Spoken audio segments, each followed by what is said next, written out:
kuryente. Ano po siya? Ano pangalan? Set girl.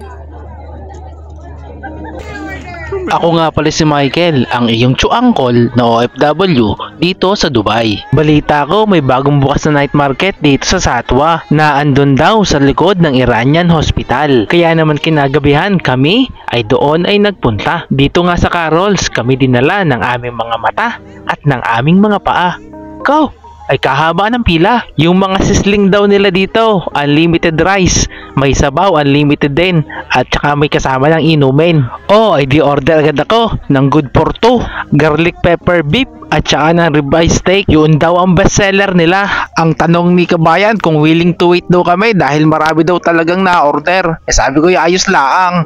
Nilantakan muna namin na rin in-order namin na puto bongbong dun sa kabila. Ay ayos din naman. Masarap, sabi ni Bossing. May leche flan, may ube, at maraming cheese. Ari, sinasabi ko sa iyo yung tunay na masarap nga at hindi chismis. Magaling pa din eh. Kahit tapos na ang Pasko may puto bongbong pa rin eh. Eh di after 10 years nga ay narinig ko na ang pangalan ko. Okay na daw yung order. Pagdating ko yung nakaw, ay hindi pa pala tapos lahat eh. Iisa pa lamang ang nagagawa. Ay ano ga naman yun?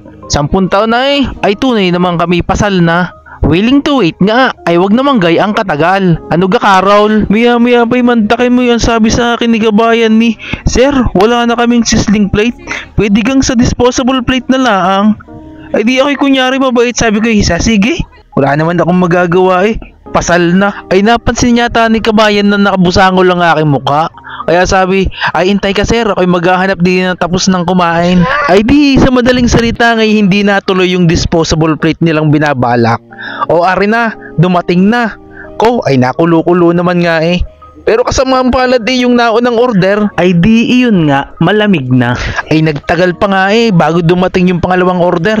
At ipinaghanap pa ako ng sizzling plate. Ari namang bagong dating na order, inuknukan pa ng init. Paso nga ay nguso eh. Yan, napala mo, kasungit-sungit mo eh. Yun, karma agad. Nakalimutan ko nga palang sabihin, ari nga pala 25 dirhams kada order. Ang lasa, ayos lang naman. Wala ka nang irereklamo. Paparabainching ko. Ano pag ang hahanapin mo? Yung sabaw yung masarap.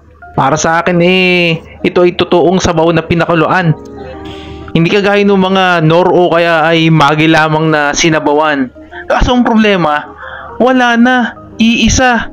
Dalawa kaming umorder para isa nung sabaw. Kakaunti pa. Yung gayong unlimited na sinasabi mo, Carol, yung libreng sabaw pa naman yung pinakapaborito ko dun sa mga pinitinda nyo. Eh di bumalik ako doon sa kanilang pwesto. Sabi ko, ate, nasaan na yung isang sabaw?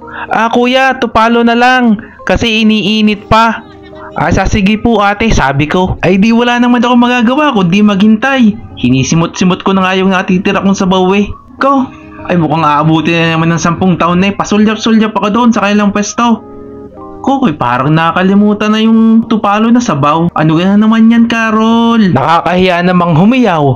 Nasaan ang sabaw? Ay di, bumalik na naman ako sa kanila. Ang sabi sa akin ni, sorry sir, ubus na talaga. Ay di, hinayaan ko na. Pinagdiskitahan ko na lang rin puto bongbong na natira. Oh, ang rating ni Carol para sa akin, 5 out of 10. Hay nako, Carol.